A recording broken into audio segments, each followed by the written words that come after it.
What would you consider to be a retro game? For example, would you consider the original Halo to be retro? This is a tough. Definitionally, I would like to. If anybody's watching live, they posted in the chat what they consider a retro game. But so when I think of retro, I think of like the Retro Pi, like games that you would run on like an emulator. So things I would say PlayStation and earlier is kind of what I consider retro. Right. But it's almost like whenever you see TV shows that you watched as a kid show up on TV Land, then you're like, oh, this is like old TV now, you know? Right. And it still feels new to me.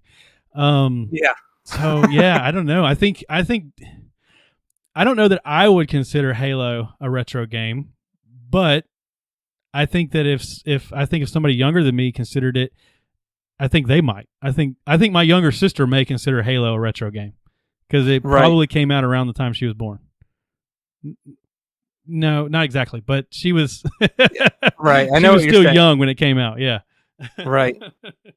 Yeah, I thought about this because I was playing the Master Chief Collection, and you can switch between the retro graphics or whatever you want to call it and the original graphics, and I'm like, so am I playing a retro game when I switch the graphics to low and then not when I'm playing the regular one? That's a good point. That's a good observation.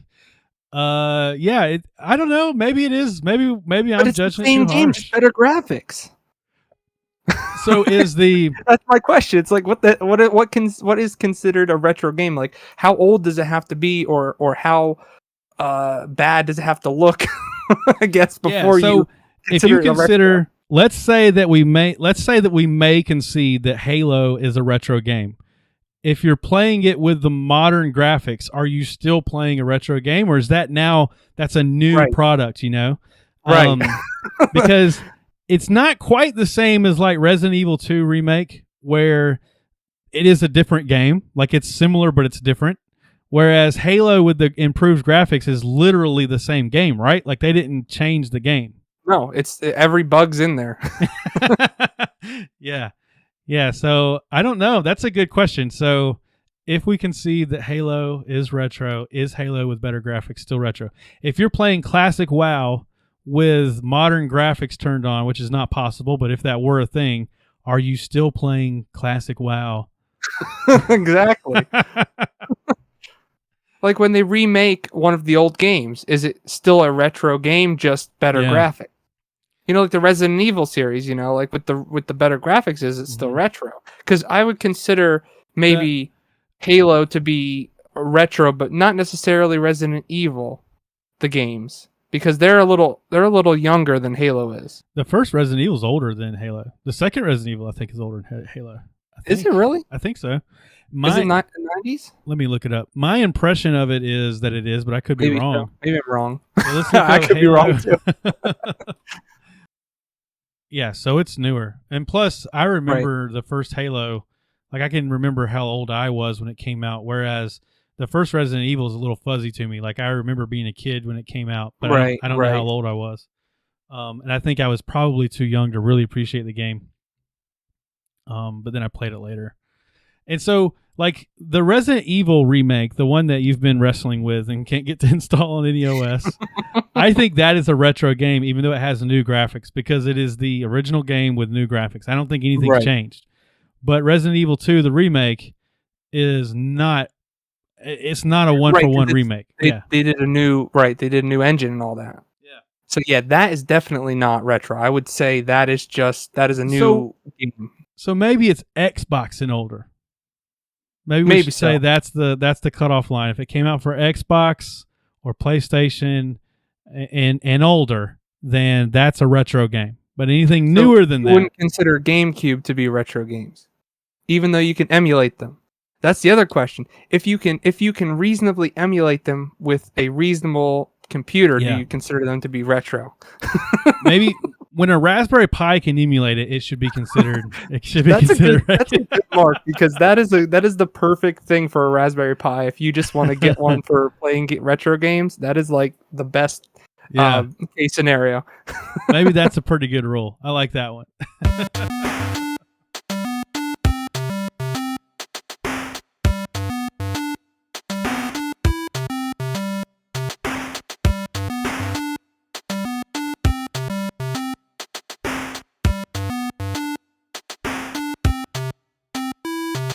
Welcome to Crowbar Kernel Panic, the podcast at the intersection of Linux and gaming. This is episode 11. And even though it's only the 10th episode, it's episode 11. I'm not going to call that out every episode, but I'll do it one more time. We are live streaming, and we really are live streaming today at Crowbar Kernel Panic on YouTube. And you can send us email at crowbarkernelpanic@pm.me, or you can join us on the Mintcast gaming section on Discord. I'll have a link to that in the show notes. So we're live streaming today. I wanted to kind of point out something. So we're live streaming today, and we're going to do the whole show on the live stream. But then what I think I'm going to do is I'm going to break off the I'm going to break off this segment specifically about the Steam Deck and make it its own video, because I don't know if you noticed, but when we did the Ubuntu episode last week, basically nobody watched it. And nope. I think it's because when we release these as a whole podcast, it's just so long and it's not on one specific topic, even though that topic's in the title. And I just think it just somehow the algorithm can predict that that's probably what we're doing, and it doesn't present it. So I think what I'll do is I'll go back and rename that episode. So I'll just call it like episode 10 or whatever. And then I'm going to break off the Ubuntu section and make it its own video. But the Fedora video is still growing strong. Like, it's still getting more comments and stuff. Fedora is the king. Fedora is out here killing it in comparison. It's pretty wild. I wanted to, one of the comments, someone answered the question. They were letting me know why I was getting all those error messages that I were. Let me see if I can find this comment and give this person. Oh yeah, I forgot to check the Fedora. I should have checked that one. I checked the Ubuntu one, and I'm like, oh well, no one's gonna watch it. Yeah, I forgot about the Fedora one. So someone said, Druger, and he's got this nice little death metal like logo as his thing. He says, I personally find GNOME to be the best for the HTPC, but when it comes to gaming, I much prefer either LXQT or LXDE, because I always get the smoothest performance with those desktop environments. So LXQT, I know what that is. LXDE, yes, okay, LXDE desktop environment. So yeah, I haven't tried. I tried LXQT like a long time ago, like Ubuntu days. That was LXQT, right? Or is that something else? I don't even know. Yeah, Ubuntu is, Okay. Well, it used to be LXDE, and then they switched to LXQT. Okay, that's why I'm getting confused. Right. I did it back whenever, because the Lubuntu thing was that it was like extremely lightweight, so good for old hardware thing. And this was like in like 2006 or something like that. And I was helping like a volunteer place downtown, and they had a bunch of old computers donated to them. And so we just installed Lubuntu on everything. And they ran, very smoothly. Like, they ran really good. And I remember that was one of the first times that I had tried to, like, I wasn't like using Linux like as my home computing back then. It was just like an occasional IT thing that I would run into. And I remember I installed their printer. I was thinking like, oh, this is going to be such a pain in the ass. I'm going to have to figure out how to not only join this printer over the network, but I'm going to have to do it on Linux, and of course that's going to be harder. And then I just turned the printer on and opened printers in Lubuntu, and it was just like, hey, do you want to use this? And I was like, yeah. And it was like, what? This is easier than Windows. But yeah, old hardware and printer hardware and stuff like that. That's something that the Linux desktop has done right for a long time. We also got a comment. So this was the one that really stuck out to me the most. So it's Hari says, he's talking about whenever I started the show and I was getting all those errors over and over again, and I was kind of making jokes about how we weren't going to make it through the show. He says this error on the start of the show is from ABRT system. So abort system, I guess is what that's standing for. Some place for SC Linux is not set. I don't know if that's a mistyping or Plice is just something I'm not familiar with. It's probably a mistype. Yeah. Or compliance, maybe. Yeah, maybe it's supposed to be compliance, but something in SE Linux is not set. You have two options. One is to correct the SE Linux, or just DNF remove ABRT. So I said thank you. I'd already installed Garuda because that's the next test that we're doing. But we're distro hopping fools. I know, we're distro hopping maniacs. I undoubtedly will go back to Fedora at some point because I really did like that Fedora 34 a lot. And when I do, maybe I'll just uninstall the ABRT thing. I also get on. I don't think I talked about it, but on Ubuntu I also get those. Not nearly as many as what I was getting on Fedora, but I think they're legitimate errors. It's just, they're just alerting me to them. And like right now I'm on Garuda. Whatever that is probably still happening, but I'm just not getting the error. So maybe I'll just uninstall. I think Fedora has a lot of, and Ubuntu has a lot of automatic things to show you that the errors are happening. Yeah, versus when you just install it. Yeah. So, but from scratch. So thank you for that. I told him I would. I thanked him in the comments, but I told him I'd also give him a thank on the show. He said, no problem. Best option for me was to remove ABRT. One more option is to disable SE Linux. Yeah, and see, then I started thinking, maybe I'm going down this crazy conspiracy rabbit hole here. But I started thinking, I always leave up this bash top, and I was thinking, am I giving away some like IP address or network information? And this guy's telling me that the root of my problem is SE Linux and I just need to disable it. Next thing he's going to let me know that I need to just turn the firewall off on my router. And then he's going to come in and steal all my anime, man. No, I really appreciate the feedback.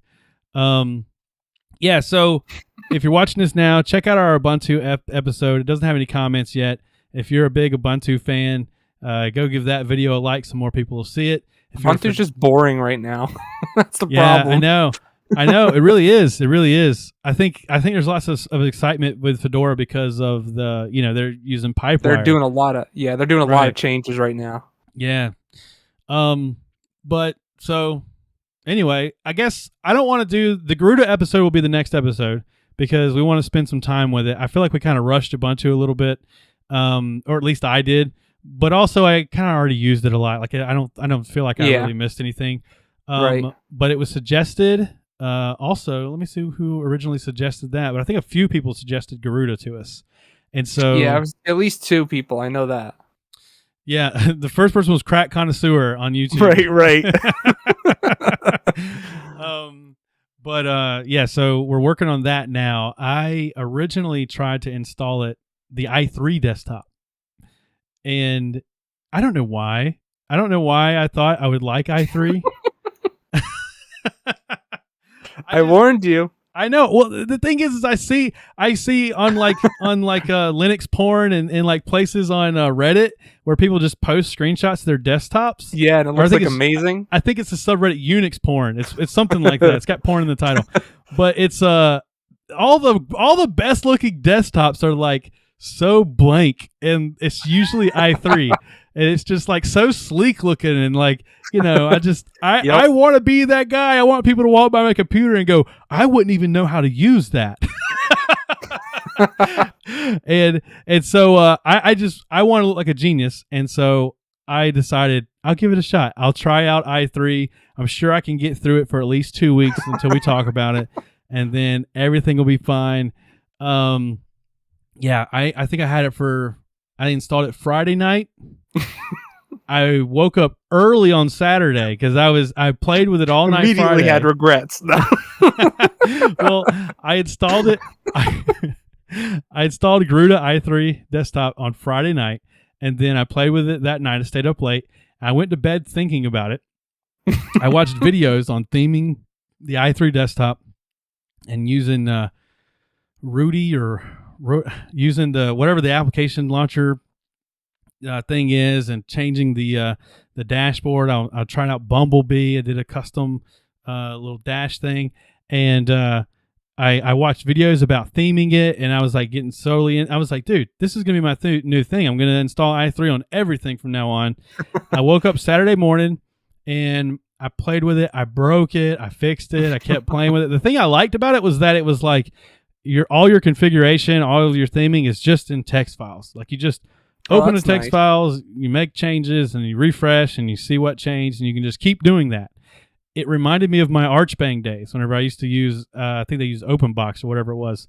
And it was really similar to that, where it was just like really easy to make changes and manipulate.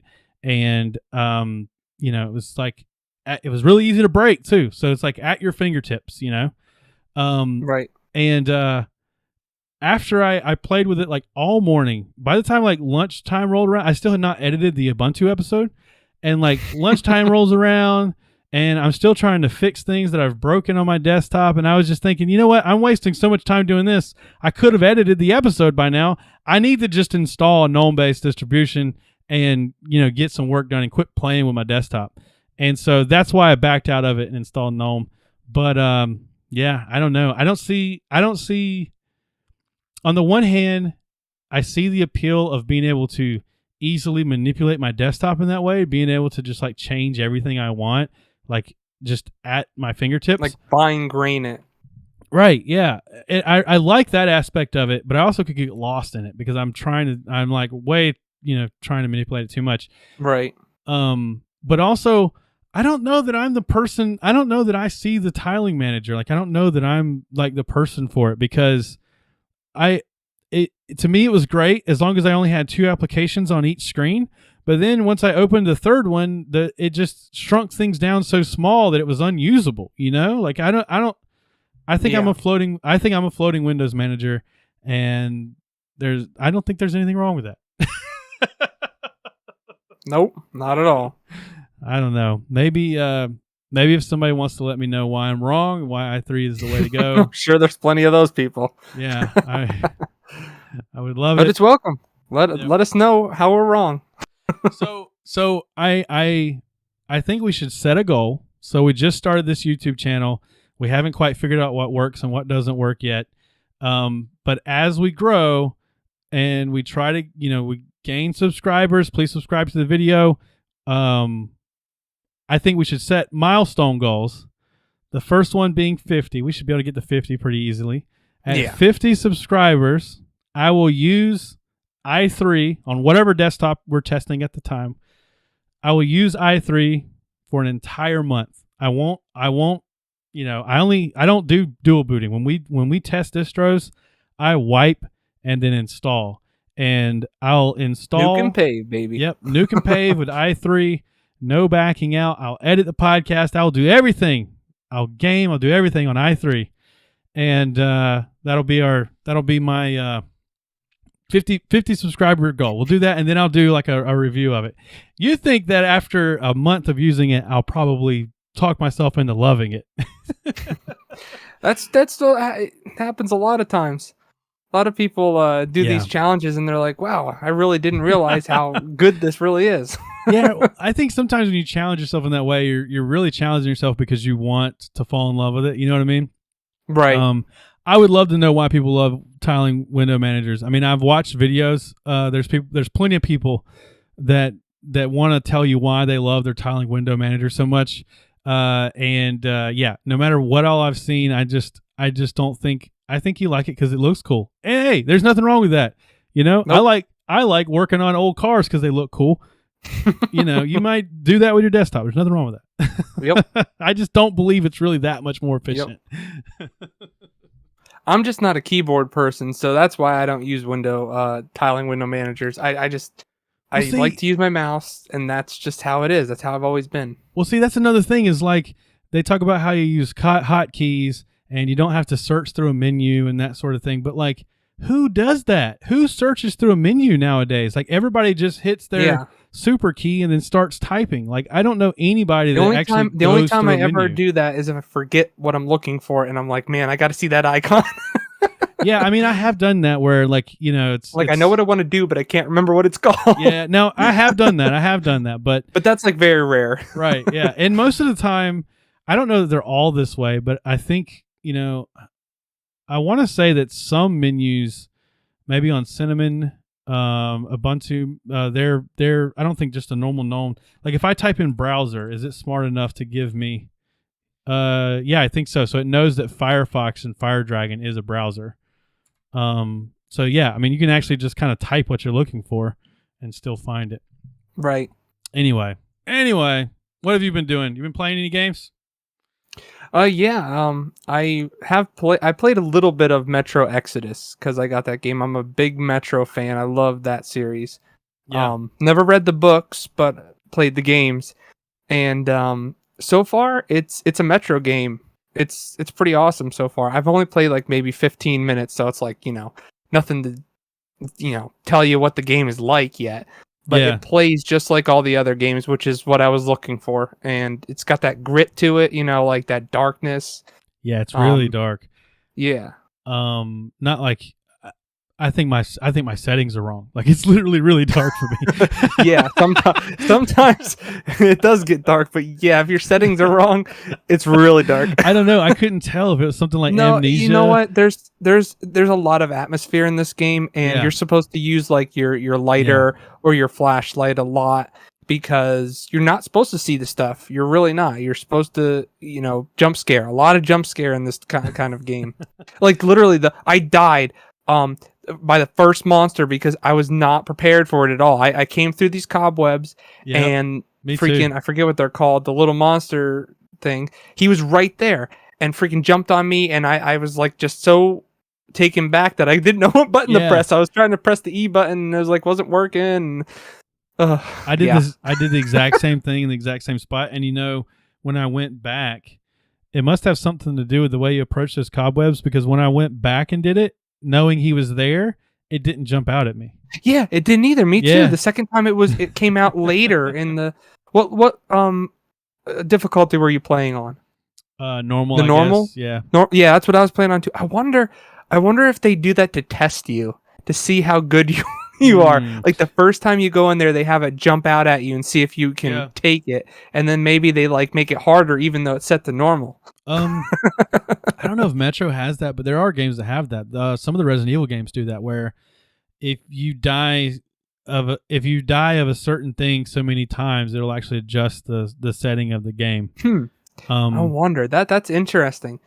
Maybe I'll have to just restart the game and see if it actually I think happens. It has to do with the way that you approach. So I think if you have your flashlight out and you're like sort of aiming in the direction of the monster thing, I don't know what it's called either. I forget. Then maybe it doesn't jump out. But whenever you're just walking through and you're just worried about lighting the cobwebs on fire, then it's AI informs it to jump out. I don't know, but the same thing happened to me. That was the first time I died. And it's literally the first interaction you have. Right. I know one thing though. I have to remap my keyboard. I can't press what is it, like K or J for the lighter? I'm like, no. This ain't happening. I need to have that closer or on my mouse. Yeah. I've still been playing Final Fantasy 14. I don't know if that's interesting because I have nothing new to say about it. But there's this like renaissance right now going on in Final Fantasy 14. It's the busiest I've ever seen it. I sent you a screenshot because I saw somebody that used that $5,000 guitar. They were playing. Yeah, I know. That's crazy. They were playing a concert in the middle of Limsa Lominsa. But yeah, I mean, it's like if I go to Limsa Lominsa, which is like one of the more populated, and it's one of the original cities, it is just like my computer can't even load all the people. Like they're like popping up as I run through the city because there's just so many people. I don't think I've ever seen Final Fantasy this busy, like ever. Mass exodus of WoW. Yeah, it's crazy. I guess people are going over to that. Yeah, but I think I'm hearing a lot of. I know why. So, content creators that create things specifically for World of Warcraft have. I guess maybe I'm not playing WoW, but I guess they've just been like in a drought recently because WoW's in a drought, and so it's better for them if they start doing Final Fantasy content and then they bring all these people in. But then guess what? Blizzard comes out with something new for WoW and they start doing the WoW thing too. Yep. Like it's like kind of the best thing for everybody if both games are doing well. Yeah. And so even though I don't see myself ever going back to WoW, the only way I would do it is if you did it. If you did it and we did it as like a thing for the podcast or something, I would do it. Otherwise, I just don't see myself. I don't see myself ever going back. I've lived that life. Like, I've moved on. But I still think that even as a Final Fantasy player and as an ESO player, it's better that all the games are doing well. It's just better for the MMO community in general. So right. I don't know. I hope that that's what happens. I hope that just around the corner, WoW's going to come in with the with the right hook. Wham! Next expansion. Everybody loves us again. But I don't know. Yeah, I don't know. Like I said, I've never played WoW, so I don't get the appeal of it because I just haven't played it. Like I can imagine the appeal because it looks good and it's really fun and there's a lot of stuff to do, but at the same time I never played it, so I don't really know. Hey, we have some people in the chat. Sorry, I missed you guys. Yeah, I'm talking to them. Kind of. It's hard for me to double multitask. I want to know what platform I'm playing Final Fantasy 14 on. Playing it on Linux through Proton, so I'm playing it on PC. And we've mentioned it a few episodes in a row now, but it runs great on Proton. There's a few tweaks you have to make whenever you first install the game. Right. And I'll put those in the show notes. But yeah, it runs. And did you say it was free? I keep forgetting. Is it free to play? I think they have.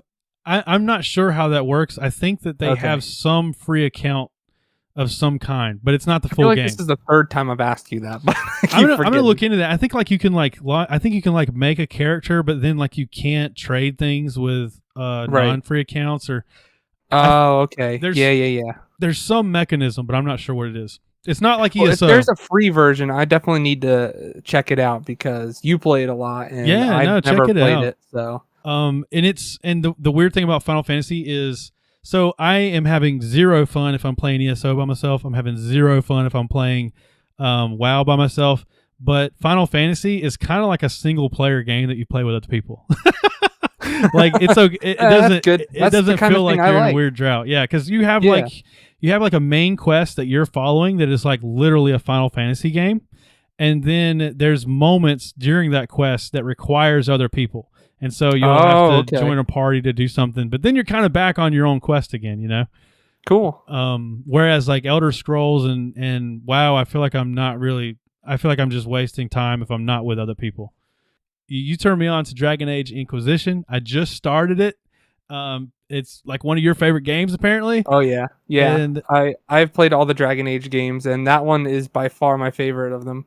So it was on the Steam Summer Sale. I picked it up. I think it was less than $10. It was really cheap. Installing it under Proton, I did run into some like weird things because it not only installs the game under Proton, but it also has to install the Origin launcher thing. Because Steam goes through EA. That's how it works, unfortunately. But. Right, yeah. So that was a bit annoying, but there's other games that do that too. I know Star Trek Online is a similar thing. But so I got all that working, and I didn't make any changes. It just took a couple tries. Like the first time I tried it, it failed. Tried it again, it worked. It's just some weird thing with the Origin launcher. Right. Once you get past that, the game will install and run fine. I'm actually not even running it in game mode or anything like that. I'm just whatever default Proton settings. It's an older game, so it doesn't take as much to run it. 2014, 2015? 14. Something like that. Yeah. I haven't gotten very far. I've basically gotten out of the starting zone, and then you have to make a decision about how you're going to approach a certain problem. I made my decision there. I went a little bit, and then I kind of thought... did I? I didn't tell you about the Dragon Age Keep, did I? No. Okay, so that's a website. Now, I don't know if it's still up. I think it might be. All right, but it's an official thing, and you can say what you did in the other games, and it will add up in this game. Like, if you played the other games and you made certain decisions, it will affect the game Inquisition. Oh, okay. So whenever you start Inquisition, it asks you, do you want to download anything from their like web thing or something like that? Yeah. I found it. Dragon Age Keep, yes. I love that because you can check the different boxes and you can say you did this, and this in the other games without having to play the other games. Wow. Okay. Yeah, I'll start trying to follow this too. Yeah, the website's still up. I'll keep this open so I remember to put it in the show notes. But yeah, it's like a it kind of feels like you're playing. So I'll tell you what I thought before. I thought Dragon Age Inquisition was kind of like Skyrim, where it was kind of like a, ESO style. I don't want to say hack and slash, but it's like you run up and hit things. You have abilities, you use your abilities. I didn't think it was like a strategic game, like something more like Baldur's Gate or something like that. But it's kind of this hybrid between the two, where you play as almost like you're playing an MMO, where you're controlling a character in third person, and you can tab target things and then attack them. But then also you can zoom out into this strategic view, and then you're more like, okay, I'm clicking on this person, I want them to use this ability on this enemy. Yeah. And the reason why it is that way is because you're actually playing a party. You're not just one. You're not just one character, like you would be in Skyrim. You can switch between all your characters. Yeah. Yeah. See, I had no idea that was a part of this game. I just. Yep. I never really saw much on this game. I've never been familiar with it, and I was really surprised by that in game while I was playing it. I didn't know that was a thing. They do a really good job at initiating you into that whole thing. So my question about this is, I love it, by the way, but my question about it is, are there times where like I'll need to do one over the other, or is it more of like a preference where I'm picking which one I prefer? It's a preference. You don't ever have to go into the strategic view to do anything. I prefer the strategic view. See, I prefer the other way. Because I feel like I almost never go into the strategic view unless I come to a boss where I absolutely cannot beat it without going, and making sure the people are doing what I need them to do. Yeah. Most of the time they just do what you want, or do, the AI is good enough that way, I should say. See, the reason I don't like using the third person view is because I feel like I'm having to chase the enemy. Like I'll just be swinging my sword, and I'm really one step out of bounds. So then I have to move forward and swing. Whereas if I use the more strategic, like RTS kind of view, right, then I just tell him to go there, and he just the AI takes him to where he should be. Yeah. I don't know that, but I do like. Well, the you game. can target them so that you don't lose. What am I trying to say? You lock onto them. Yeah, you lock onto them, but you still have to walk within range. You won't follow them. You know what I mean? Yeah. Oh, yeah. You still have to. Yeah. It's not like if you just press the mouse button, it'll run up to them. Yeah. No. It's not like that. Right. But I mean, that's not a complaint. Like, it's just no. Yeah. That's the way I prefer it. You prefer it the other way. Right. Yeah. No, it's really cool. I didn't even know that the game was like that. I thought it was a solo. You played one character all the way through. I had no idea. And in hindsight, so do you get the same starting party no matter what your character is? Because I kind of made a tank, but they kind of give you a tank in the starting party. So I think I should have made a different type of character. I should have made more of an archer, maybe. You can make anybody, and you get multiple people throughout the whole. So you can kind of switch them out. Yeah. It feels very high fantasy. Like, I knew it was a fantasy game, but it feels, it feels like I'm playing something like Baldur's Gate or something. It feels like really high fantasy. Just wait till you get to your first dragon. It's amazing. That sounds cool. Yeah, the game's called Dragon Age Inquisition. I didn't even think about it. There was going to be dragons. There was only one dragon in all the other ones. So really? It's really, I could be wrong. Maybe there's a secret one that I didn't know about. But as far as I know, there's only one. And then this one, there's many that you get to fight. And they're like big bosses. And you get good stuff from them. It's awesome. That sounds awesome. Yeah, I can't wait to get further into it. Magic the Gathering Arena just came out with, Wizards of the Coast just launched a new set in Magic the Gathering, which of course was released in Magic the Gathering Arena. Right. And I think I'm back in. Every time I'm out, they just pull me back in, man. They did it's the Forgotten Realms. So it's all the D&D universe. Right. Which, Wizards of the Coast owns both D&D and Magic the Gathering, but Magic the Gathering was kind of originally inspired by Dungeons and Dragons. Okay. All right. So, Richard Garfield, the creator of Magic the Gathering, was, heavily, I'm sure he was rolling some D20s in his basement. It was heavily inspired. So it's a really neat kind of, it's a really neat kind of homecoming, like joining of the two things. And so I'm going to start playing Magic the Gathering Arena again. Also, when I used to play Magic the Gathering Arena through the Lutris installer, I'd basically have to reinstall the game every patch because it wouldn't patch itself without breaking. The game would run fine when you installed it, but it would just break, on the patch cycle. And so I would, you'd have to uninstall and reinstall the game. Well, now the new version on Lutris has that feature fixed. So if you just go to Lutris and you use the default installer, the game runs perfectly smooth. It runs great. As far as I know, it runs just as good as on Windows. Yeah, I still haven't played that game either. I never played Magic the card game or online. Yeah, well, it's a great way to learn to play it on Arena because they manage a lot. So you have to know the rules. Like, it won't let you do anything wrong, but it will teach you the rules, but then it manages all the little things that if you were playing physically, you'd have to manage my life counter. Is there a way to teach you how to play the game through that game? Oh, yeah. Whenever you first launch it, I think it kind of walks you through a tutorial, and then there's this Sparky AI thing that you can play against. Clippy.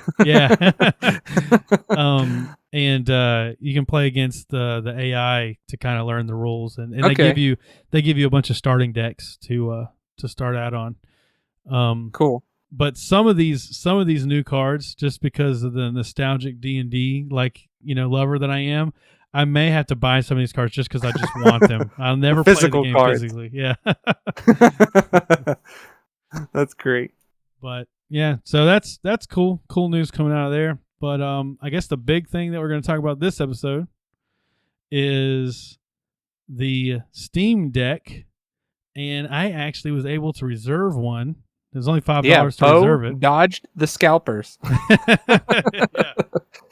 Did you see the eBay? Did you see the eBay thing? Yep, I added that to the end of the list down here. Yeah, it's nuts. You know what? The scariest thing is that they don't even have the physical consoles. No, nobody does. Right. They paid $5 for this thing, and they're getting 2,000, 1,500, 5,000. I saw. That's crazy. They're what the heck? They're scalping these things. Let me move this to the screen so we can show it on the stream.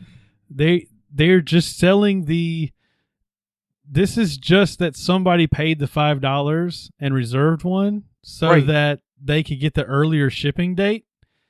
And so you can still pre-order one for $5 right now. It's just that they keep moving the shipping date back as they sell more. And which is exactly what most places should do. That is the correct thing, because then at least you're guaranteed to have one eventually. So it's just you're just buying the ability to use someone else's pre-order for the earliest shipping date. It's insane. And that's super risky. I mean, that is the ultimate risk on eBay right there. Is you are buying vapor right now, basically. Dude, I would not do this in a million years. It is so crazy. Yeah, me neither. No way, not until it's out. Well, I couldn't afford $1,200 for it. If I was rich, I wouldn't even do it. Right. Even if not until they were out and I could see the physical console. I made a list here of everything that we currently know about the Steam Deck, and then like I said, I've got one pre-ordered. I can't wait for it to come out. I'm super stoked. So for the first pre-orders, they're saying that it could be as early as December of 2021, which to me seems way too. I can't believe they're already that ready to release. But most people were talking not till the end of or the beginning of next year. They were saying. Yeah. So in the show notes, I've already had to change it because it changed throughout the course of from the time that I wrote the show notes to now. Whenever you went to the pre-order website, it was saying expected release Q1 of 2022.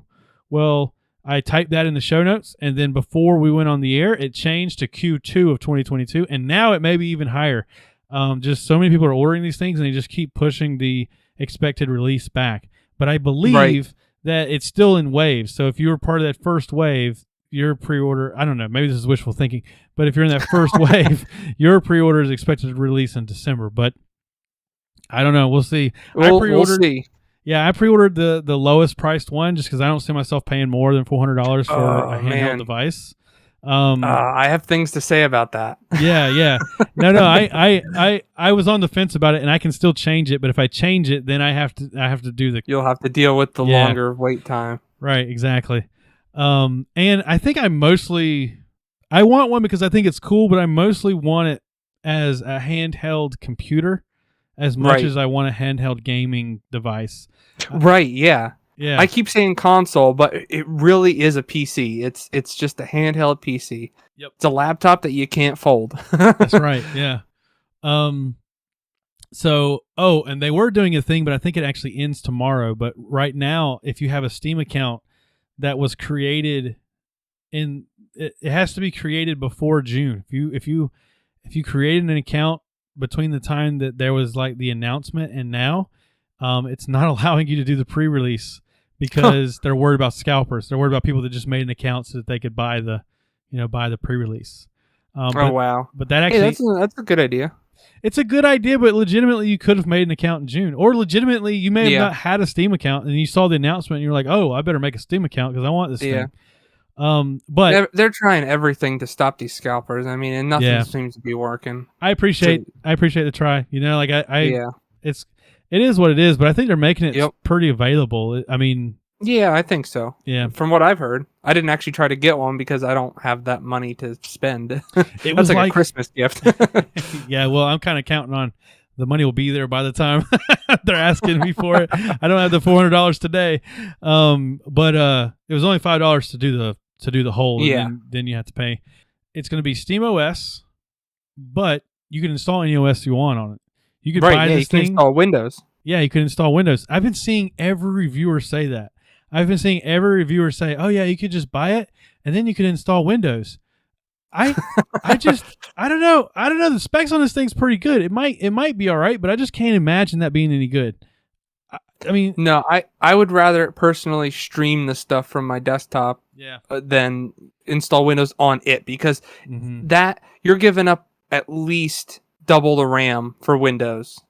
To install it immediately right out of the box. I don't see how Windows, which was not designed to run on this product, but can. It's like people that install Windows on a Raspberry Pi.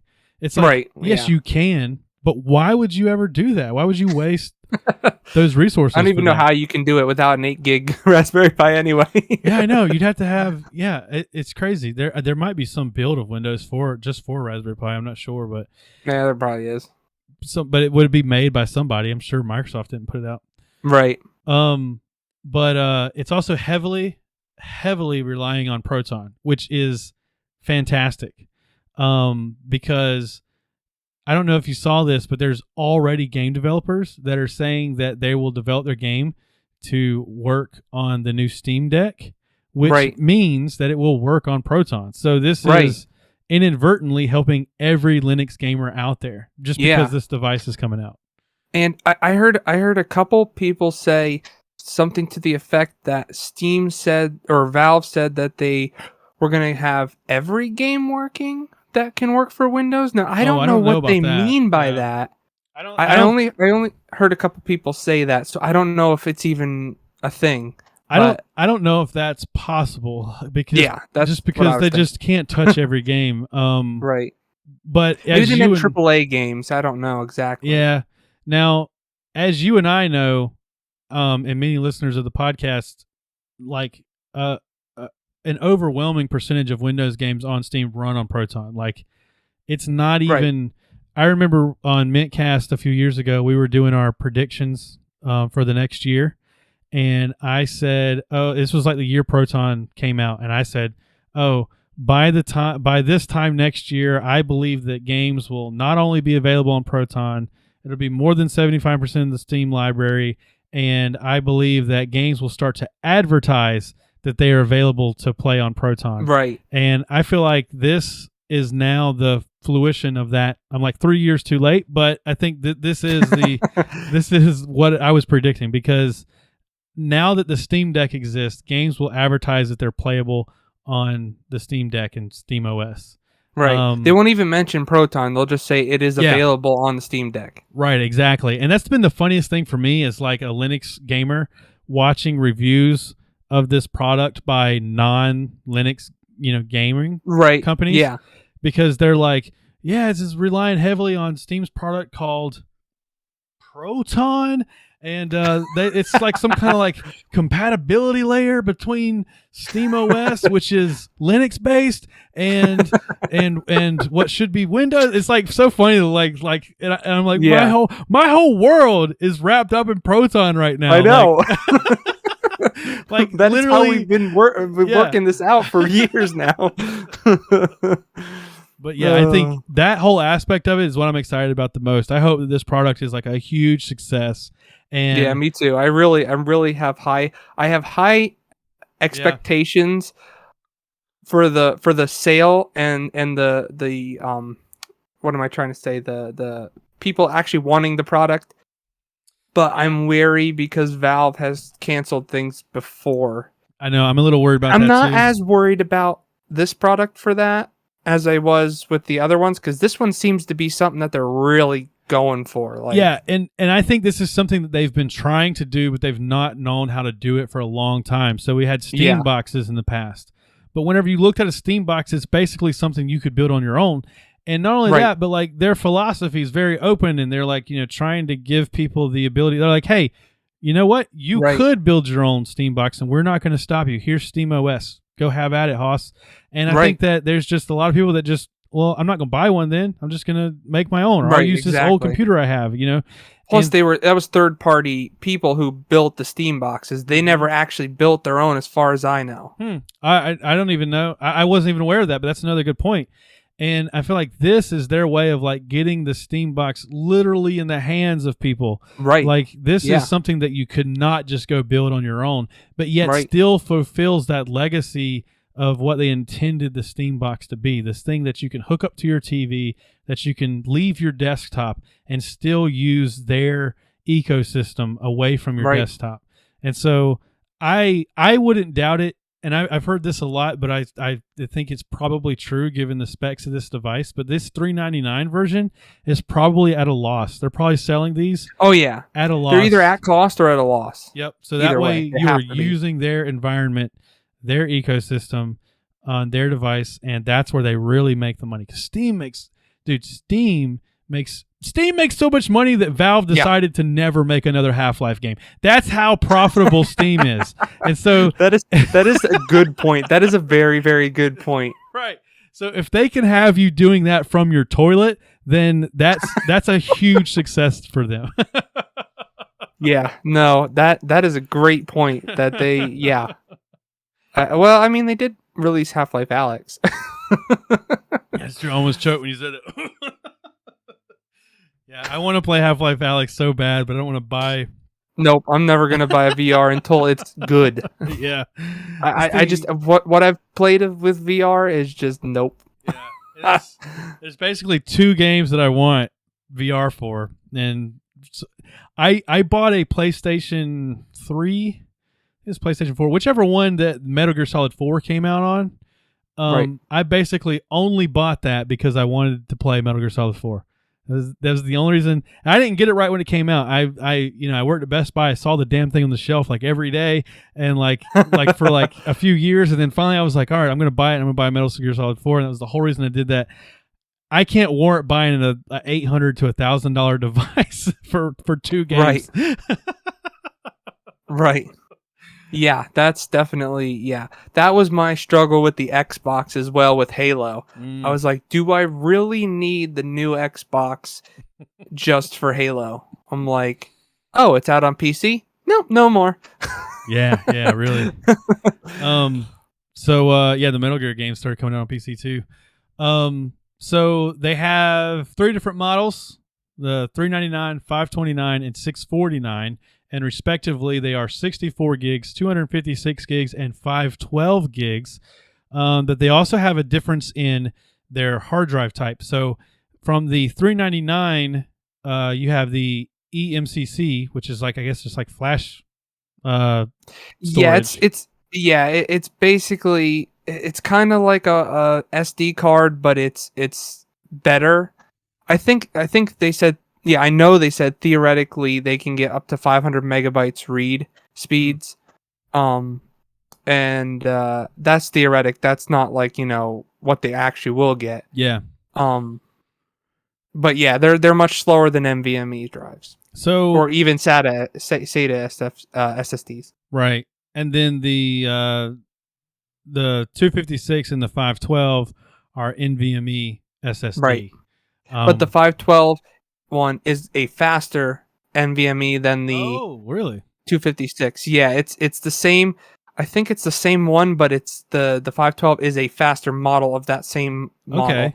Don't quote me on that, but I was watching a lot of videos on it, and that's what the one guy said. So the thing, my thought on this was, well, for one thing, I just didn't want to go up to $529. I know it's $130 more, but I'm already spending $400. Yeah, I just didn't want to go up. I know where you're coming from there. But I also was thinking that even at 256 gigs, we're not talking about handheld games. We're talking about desktop performance games. Yeah. Some of these games upwards of 50 gigs. Right. 50, 60 gigs. 60, yep. There's games even 100 for some of them. I have a game, Atlas it's called. It's 112 gigs. 112 gigs. Yeah, Baldur's Gate 3 is like 116 gigs or something. So, yeah. Yeah, so my impression on it is you're going to be using SD cards. Like, oh yeah. Yep. Whatever you want to really run fast, you'll have on your NVMe drive, but everything else you're gonna have to start putting on SD cards. I don't see how you could do it any other way. And so I think, well, they have a Lightning port. Yeah, you could just hang an SSD off of that. That's true. Yeah, they have walking a USB-C, around with an SSD hanging down. You probably could do that actually, because it's just a PC. It's not. Yeah, you can. Yeah, you can hook it up to a monitor and what do you want to call it? Would you Velcro keyboard to the back of it? Yeah, right. But yeah, the device to me, just the look of it is sick. I love the way it looks. Yeah. I've heard people complain about the placement of the buttons up at the top. I don't know that that's the best placement. I get that it looks weird, but I also don't use handheld devices. The last handheld device I used was a Game Boy. I've not used a handheld device, so I have no idea how it's going to feel when I hold it. But as far as just the look of it, I think it looks great. It's large, but it's not like too large. I feel like it's something I could carry with me a lot. I could keep it in my backpack. Yeah. I think that in some ways this will be a replacement for my laptop. My laptop's getting a little old. And I basically only use my laptop to watch Netflix. I never use it for anything real. So I mean, I probably won't, instead of replacing my laptop, I'll just start using a tablet or use this device. And I'll carry it with me more than I carry my laptop. My laptop's huge. Yeah, I mean, you can't even compare this to any tablet other than an iPad. Mm-hmm. And even that you can't compare it to, because this is a full-blown PC. Right, it's a full-blown PC. So that's another thing too, is you can dock this. So they're going to sell a dock that's sold separately. But even if you don't have the dock, you can just use a USB-C dongle, and you can literally just set this at a monitor, mouse, and keyboard, and it's now a $400 gaming PC.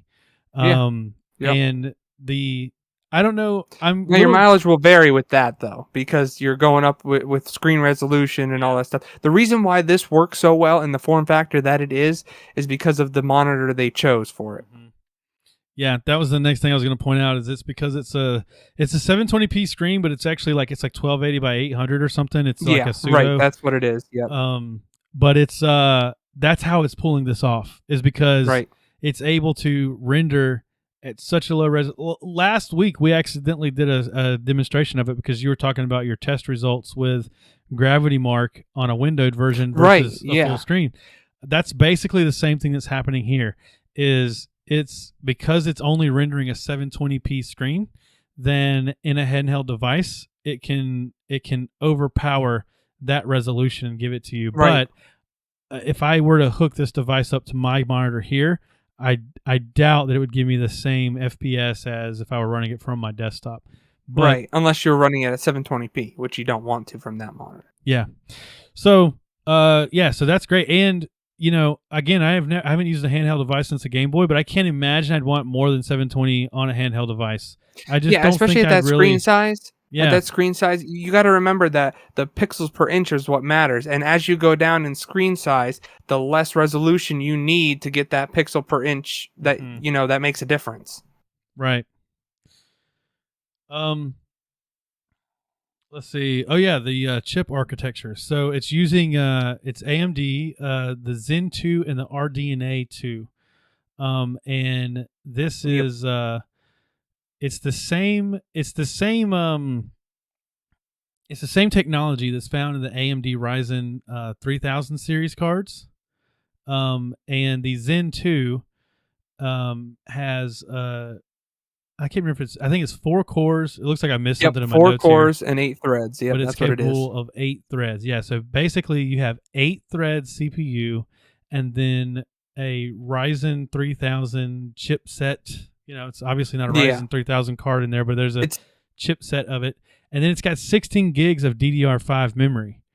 So, I mean... Yeah, that's nice. That's really nice to have in a computer that size, Yeah, no, that's... But the funny thing is that this is actually equivalent or more so than the Xbox. Mm-hmm. The power that this thing can give out, which is amazing at that form factor. I have no idea how they did it. I don't know. Yeah. Now, again, don't quote me on that because I saw somebody say it on YouTube. But no, I heard the same thing. It's straight up magic. I don't know how they pack it in this little package. I don't know either. And it apparently has a fan because I see fan.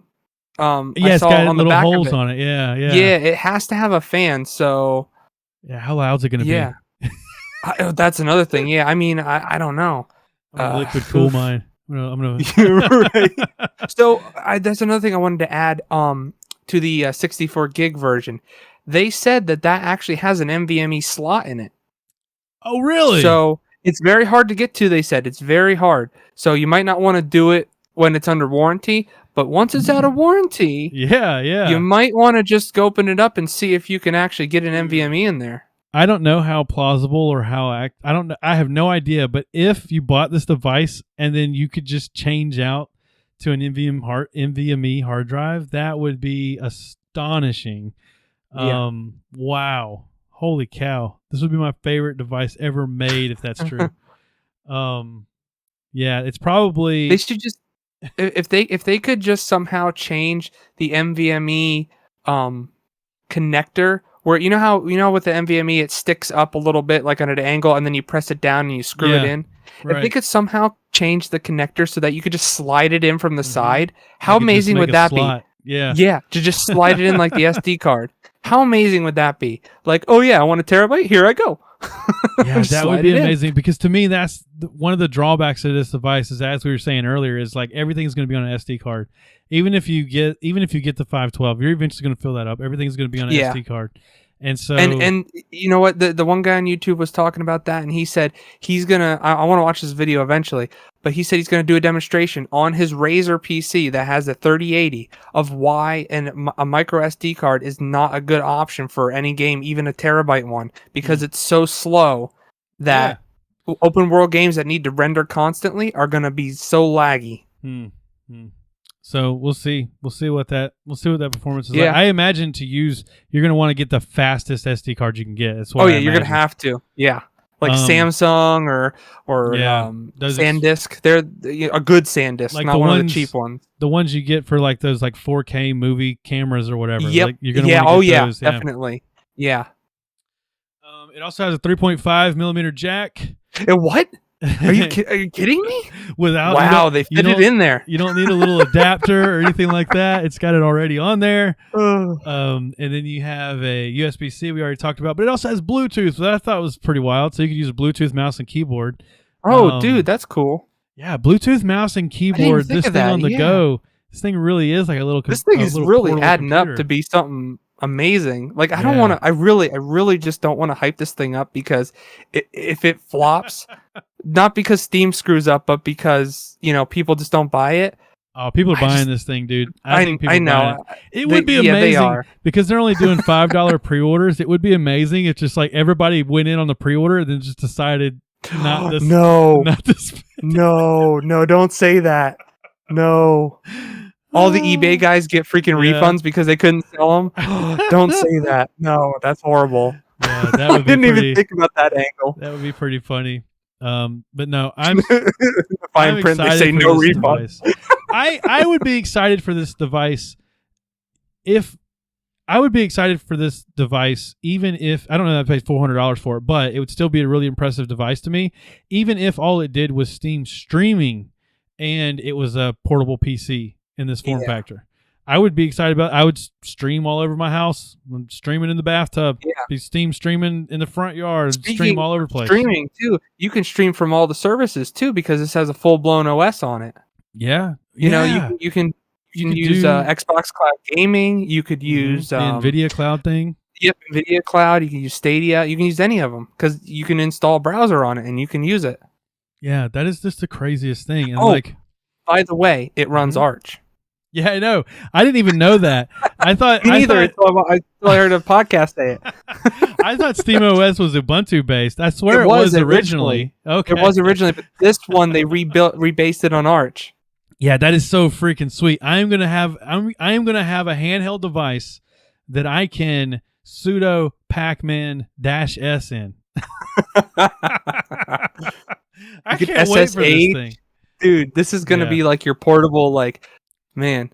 The only thing that I'm gonna have to, if I were to gotten it, would have to have is a screen protector because the screen is open and I'm not gonna be carrying that case all over the place. Yeah, it's not for the most part. It's a touch screen too, and it has tilt functionality and stuff too. So I forgot. Yeah. I forgot to mention that. I saw somebody on, I don't know if it was IGN or whatever, but they were playing not Half-Life, but the other one that Valve makes, a Portal, and he was tilting the thing like this, and the whatever he was holding would actually go with his tilt. Yeah, the Portal gun. I was like, what? Yeah. This is amazing. Yeah, the Portal gun. Yeah. I've never played that game either. I know I'm a blasphemer, but whatever. Maybe they can. Oh, you do got to play that game. It is amazing. But maybe they've gonna release Alex on it so that you can do all the. Dude, that would be kind of cool. Like VR without VR. Yeah. No, this device looks really, really cool. I can't believe you hadn't played Portal, man. You got to play the Portal games. Nope, I never played Portal, dude. That's what you need to do next. I was stuck on the RPGs for a long, long time that I never played anything else. I think the first one may be free. I got it. Maybe. Now. I'll show you. I'll date myself. I got it in the orange box. I used to do this orange box bundle where you got Portal, Team Fortress. You got all these games together. I got it in that. Yeah, I know what you're talking about now. Yeah. No, it's $9.99, and Portal 2 is also $9.99. And Portal 2 is awesome, but it's only good if you. I mean, it's not only good; it's its own game, but you really appreciate it if you played the first Portal. Oh yeah, it's like Half-Life and Half-Life 2. Oh yeah. You can play Half-Life 2 alone, but it's much, much, much better if you play Half-Life 1. Yeah. Portal and Portal is kind of like watching Lost when it first aired on TV, where it's almost an experience that you had to do when it came out. Right. Although if you play it today, you'll enjoy it. But what was neat about Portal when it first came out was it was like this puzzle game, and everybody was just like, "Oh, Valve is making a first-person puzzle game." Like nobody knew that it was going to have a storyline. And they gave you, when it first came out, they gave you the first 11 missions or something like that for free. And and then those I can't remember how many it was, but 10 or so, something like that. Those missions were straight up puzzles. You were just this little character that wakes up in a little apartment thing, and then she gets out and then she's got a puzzle and she's talking to Gladys. And Gladys is telling her to complete the puzzle. Yeah, I have watched a couple videos, so I kind of know what you're talking about for the most part. Right, but then whenever the game actually launched and you bought the game, you did those puzzles, and then the very next scene was Gladys was sending the player to the incinerator. So she was like, "All right, you're done with your," and if you didn't do anything, you would get incinerated, and that was the end of the game. but you could shoot a portal and save yourself, and then you were kind of in the behind the scenes working of the puzzle facility. Oh, and that's interesting. Yeah, and so then the rest of the first game plays out that way, and there's no like cut scenes or anything. It's all just like kind of stories told just as you're finding clues going through the world.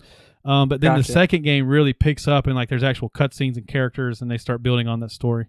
And then, spoiler, it starts connecting to Half-Life at some point. But what? Yep, but we never got to see. We never got to see either a Portal 3 or a Half-Life 3. Valve cannot count to 3. They just cannot do it. All right. Well, I guess that's the end of the show. This one's gonna be a sucker to edit. I gotta edit. I'm sorry. Out. No, it's not just you. I gotta edit out my F-bombs. I dropped 2 F-bombs. I gotta go edit out. You did pretty good though. You can get those pretty good because you restarted at a good point. Yeah, you'll be good. You'll be fine. I'm just so excited about this Steam Deck, man. I know. I am too. I you know what? I didn't even think about putting it in the show notes at all, and then I read it in here. And I'm like, oh my gosh, I'm an idiot. We need to talk about that. Obviously, it needs to be put in here. Whenever it was announced, I was like, oh, this is neat. I think we even said on the show, I don't know if this is marketed for me though. I don't know that this is what I want as a consumer. We mentioned it because it was before they even released it. They had like a couple like little leaks of something. Mm-hmm. Yeah. And you were saying about the who is it marketed for, right? Right. I was like, who's going to buy this thing? I don't know who wants to hand it. But then now that we're seeing all the details on it, I'm so pumped for this thing. I can't wait for it. Like I never thought that they would pack this much in a little handheld. Now, as long as it doesn't take 3 years to come out. See, that'll be what kills it. If it takes forever to actually, they keep pushing back the launch or something. Then by the time it actually comes out, it'll be like, outdated and we won't be interested. But we'll see. I think they're already more prepared than we realize they are. I don't think I hope so. Yeah. All right. So thanks for listening. We'll see you next week. We're going to do some Garuda reviews. It's going to be a Garuda time, a Garuda good time. And peace.